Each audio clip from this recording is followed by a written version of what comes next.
Amanda, gracias por estar acá.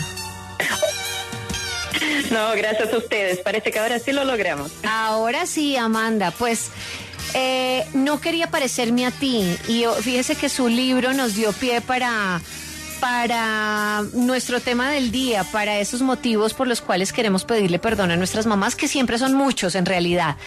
Pero queremos saber esas vivencias de ese libro que usted escribe allí, desde muy chiquita hasta adulta.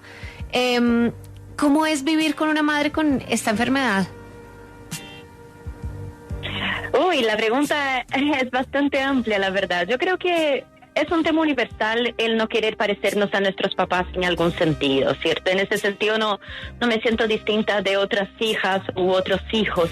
Creo que todos nosotros tenemos algo, incluso por naturaleza humana, que decimos, ay, no quiero parecerme a mi papá con sus actitudes en un cierto punto, o no quiero parecerme a mi mamá porque es muy dura o muy rígida. Creo que hay una etapa de la vida en la que todos nosotros decimos que no queríamos parecernos a nuestros papás. En mi caso, yo crecí con una mamá que fue diagnosticada con esquizofrenia. Cuando tenía 20 años me enteré de que por ser su hija tenía más probabilidades que el resto de la población de heredar su esquizofrenia.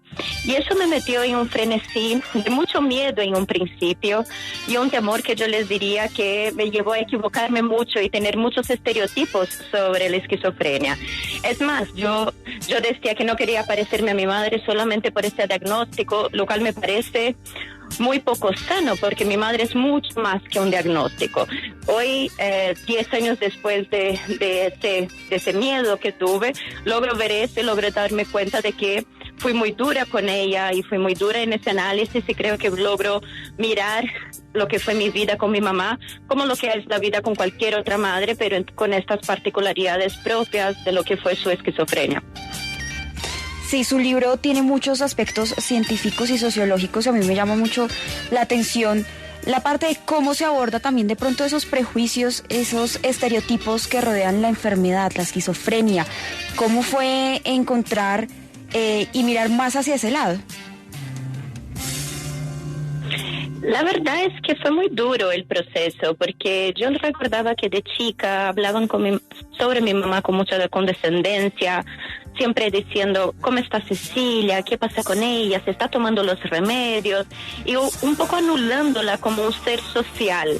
Creo que eso le pasa a muchas personas con algún diagnóstico de salud mental, que tienden a ser anuladas por su diagnóstico socialmente. Entonces vi como mi mamá perdió a varias amistades porque se alejaron de ella, porque le tenían miedo, lo cual es insólito porque ella nunca fue una persona violenta ni nada parecido. Vi como en los trabajos, como cuando ella expresaba que tenía esquizofrenia, no la aceptaban en los trabajos, pese en que en Brasil, donde vive, existe una ley que garantiza el derecho de las personas con algún tipo de trastorno de salud mental. Entonces fue muy duro de partida como vivencia personal darme cuenta de eso, ¿cierto? Darme cuenta de que ella no lograba llevar a cabo una vida común y corriente, no por ella misma y sus capacidades, sino por cómo la sociedad la trataba.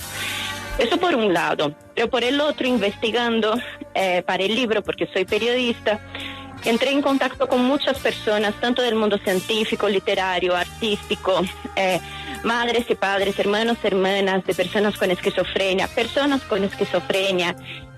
que trabajan con gente con esquizofrenia. Y el consenso general de todos es que es muy difícil todavía hablar de esquizofrenia, porque es un trastorno que está rodeado de tabúes. Se cree cosas que no necesariamente son correctas, y eso afecta mucho a las personas que tienen esquizofrenia a lograr reinsertarse socialmente después de algún episodio complejo que hayan vivido. Amanda, hablemos de los días difíciles. Pero para usted, los días difíciles de usted, cuando ya usted tenía mucha carga emocional y estaba saturada, no podía más, pero antes de que usted ya pudiese asimilar todo esto, hablemos de su niñez, su adolescencia. ¿Cómo conllevaba estos días difíciles cuando aún no tenía la madurez para entender qué estaba pasando? Sí, yo creo que si bien uno no tiene la madurez cuando es niño, yo no diría que los niños no se dan cuenta de qué está pasando a su alrededor. Por ejemplo, cuando yo era muy niñita, mi mamá me escribía muchas cartas y a mí me encantaba recibir sus cartas. A mí siempre me ha gustado leer mucho. Y fue a través de una carta que me di cuenta de que mi mamá no estaba del todo bien. Porque en esa carta ella me preguntaba por mis hermanas y yo no tengo hermanas. Yo diría que ese fue el día en que se produce como una suerte de quiebre de la inocencia o quiebre de la ingenuidad propia de la infancia. Y yo ahí tenía aproximadamente 4 o 5 años.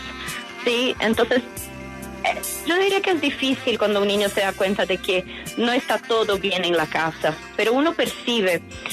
Y lo que busca un niño o una niña cuando eso ocurre es que alguien le dé algún tipo de explicación. Y creo que lo más difícil no necesariamente fue pasar por esos procesos, si bien eran dolorosos, porque a cualquier persona darse cuenta de que la mamá está enferma puede ser muy doloroso, independiente de la enfermedad que sea, pero creo que lo más difícil era no tener ningún tipo de respuestas, ¿se entiende?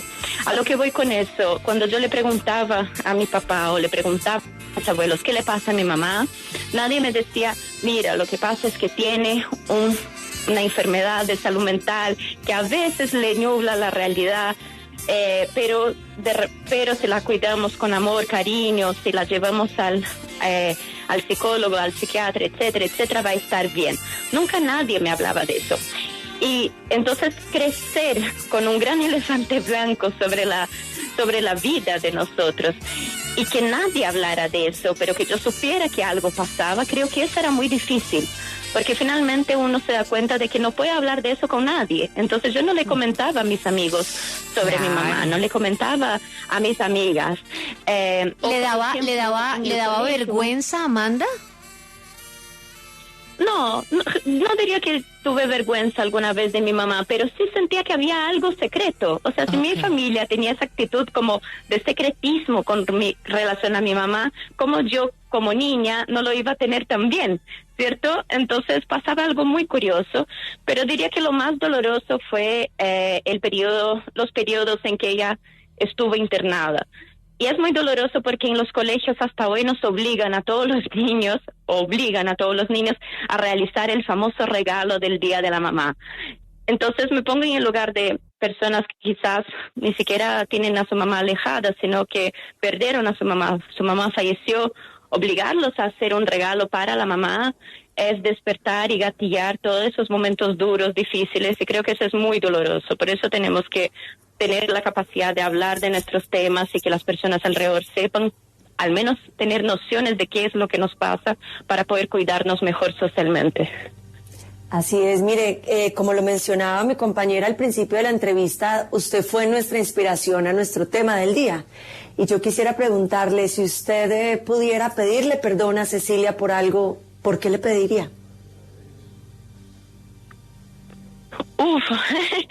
Yo creo que todos nosotros tenemos 1.000.000 de cosas que podríamos pedirle perdón a nuestros papás, a nuestras mamás, y eso creo que es una magia de la vida, ¿cierto? Por algo dicen, cuando seas mamá o cuando seas papá vas a entender. Yo todavía no soy mamá, pero sí me doy cuenta de que me equivoqué muchas veces con mi mamá y creo que lo que tengo que pedirle perdón, y de hecho le pido perdón en el libro, y cuando le regalé el libro, te lo dije explícitamente, era por todas esas veces en las que yo la vi, no como mi mamá, sino como una mamá con esquizofrenia. Yo creo que ponerle esa etiqueta es ser muy reduccionista con respecto a quién ella es. Y en el libro pongo muchos momentos un pedido de disculpa por decir, mamá, discúlpame porque no te entendí en esto, mamá, discúlpame porque no te logré ver como quién eras, y así sucesivamente. Entonces, después de la realización del libro y la lectura por parte de mi mamá, tuvimos una conversación muy bonita y honesta sobre los pedidos de disculpa. Pero eso también se produjo durante la elaboración del libro, porque yo la entrevisté y ella era consciente de que yo estaba escribiendo el libro, y fue muy grato tener ese momento con ella. Ok. Yo pude leer un poco de tu libro, y hay algo que sí me interesó mucho. Y es que tú hablas de que entrevistaste a toda tu familia, decidiste cómo enfocarte a preguntarles sobre el tema de la esquizofrenia. Y algo que me interesó fue que dijiste que después de antes de los 30 te iba a dar a ti esquizofrenia. Entonces quisiera saber qué fue lo que, después de que cumpliste los 30, qué fue lo que te llegó a entender que no ibas a tener eso? Mira, la verdad es que cuando yo tenía 20 años, el psiquiatra de mi mamá me dijo me confesó algo que nunca me había dicho, que era que por ser su hija, yo tenía más probabilidades de desarrollar esquizofrenia. Para que se hagan una idea, cualquier persona en el mundo, da lo mismo el origen, la raza, el sexo, da lo mismo su situación económica, da lo mismo si tiene un familiar o no con esquizofrenia. Cualquier persona en el mundo tiene 1% de probabilidad de desarrollar esquizofrenia. Pero yo, por ser hija de mi madre, es decir, un familiar directo con esquizofrenia, tenía un riesgo del 13%. Es mucho más alto. Y yo pensaba, bueno, si mi mamá, que no tenía ningún familiar con esquizofrenia, la desarrolló, es decir, era de 1%, ¿por qué yo no la desarrollaría? Pero cuando el psiquiatra me contó eso, me dijo que si hasta los 30 llegaba sin tener un brote psicótico, pasado los 30 la probabilidad pasaba a ser la misma que para el resto de la población. Entonces pasaba de tener ese 13% de probabilidad al 1%. Entonces esos años previos a los 30, debo confesar que viví con mucho nervio, porque como les decía en un principio, tenía esa postura desde el miedo de desarrollar esquizofrenia, de quizás herir a las personas a mi alrededor, de ser, digamos, ninguneada en sociedad y que me miraran con condescendencia, como lo vi con mi mamá. Y después de los 30 efectivamente no desarrollé un brote psicótico. Hoy tengo 31 años, realicé la publicación del libro, sigo mi día a día común y corriente. Pero lo que me pasó era justamente lo que les decía en un principio, que más que el miedo del trastorno en sí, tenía mucho miedo de ser ignorada socialmente. Y por eso creo que justamente la publicación del libro coincide con cuando tenía 30 años, porque era mi invitación finalmente a la sociedad a reflexionar más sobre este tema para poder cuidar mejor a las personas y que menos niñas vivan y niños vivan lo que yo viví cuando niña, no porque la esquizofrenia vaya a desaparecer, sino porque yo creo fielmente como periodista que cuando las personas están más informadas toman mejores decisiones. Completamente. Amanda, yo quiero preguntarle a usted, digamos que este libro, además de visibilizar pues, todo lo que conlleva convivir con esta enfermedad de la mano, fue una forma de hacer catarsis para usted, pero digamos, si usted no hubiera escrito este libro, ¿hay alguna otra forma en la que a usted le hubiera gustado transmitir este mensaje a las personas? No sé, una canción, de pronto desde la pintura, algo que también le hubiera ayudado de otra forma a hacer este tipo de catarsis. Quizás, pero no sé si lo hubiese logrado hacer también, porque pinto que es una ridiculez, pinto pésimo, así que no sé si hubiese podido, pero sí creo en el poder de todas las artes para transmitir eso. Les doy un ejemplo. En Santiago, que es donde vivo, existe una fundación muy bonita llamada Corfapes, que es la fundación latinoamericana más antigua que cuida a personas con esquizofrenia y sus familiares. Y esa fundación es muy linda porque ellos sí tratan a las personas con esquizofrenia a través de las artes. Y muchas veces hacen obras de teatro completamente interpretadas por personas con esquizofrenia, obras que han sido muy reconocidas en Chile y han hecho giras en distintas ciudades o distintas localidades. Y muchas personas se sienten sorprendidas cuando ven a personas con esquizofrenia interpretando en el escenario, como cualquier otro actor o actriz lo puede hacer. Entonces, si me preguntas, yo particularmente no creo que hubiese podido hacerlo desde otra vereda. A nivel personal sí, pero no a nivel profesional. Pero sí creo en el poder de las artes, de la cultura, del periodismo y tantas otras para visibilizar más estos temas, como el teatro que ocurre en Corfapes. Un relato muy lindo que ya queremos leerlo completo. Oiga, ¿su libro va a estar disponible en Amazon en algún lado para que lo podamos leer desde Colombia? Por supuesto que sí, gracias por la pregunta. En Colombia está llegando el libro por ahora por Busca Libre, entonces se pueden ingresar a la página y así hacen el envío a Colombia y reciben el libro en formato físico. Pero si les gusta leer en formato digital, está disponible en muchas plataformas distintas. Está disponible en Amazon, está disponible en Google Libros, en Apple Books, en Baja Libros, así que tienen por dónde encontrarlo. Así lo encuentran. No quería parecerme a ti, Amanda Marton. Escriban escríbanlo porque así lo van a encontrar y es bien interesante este libro que además toca aspectos científicos, aspectos de vivencias, filosóficos y sociológicos además de todo. La historia, Mara Camila, escuchándola, que es impresionante, es tremenda, se me parece mucho a la de Delirio de Laura Restrepo, la autora también. colombiana que ganó muchos premios con ese libro y tuvo una acogida internacional muy buena. Quiero leerlo, estoy loco por leerlo porque Delirio me encantó. Me imagino que de nuestra invitada Amanda también va a ser fascinante. Pero seguro que sí. Además Ay, es muchas periodista, gracias. sabe escribir No. muy bien, seguro que sí.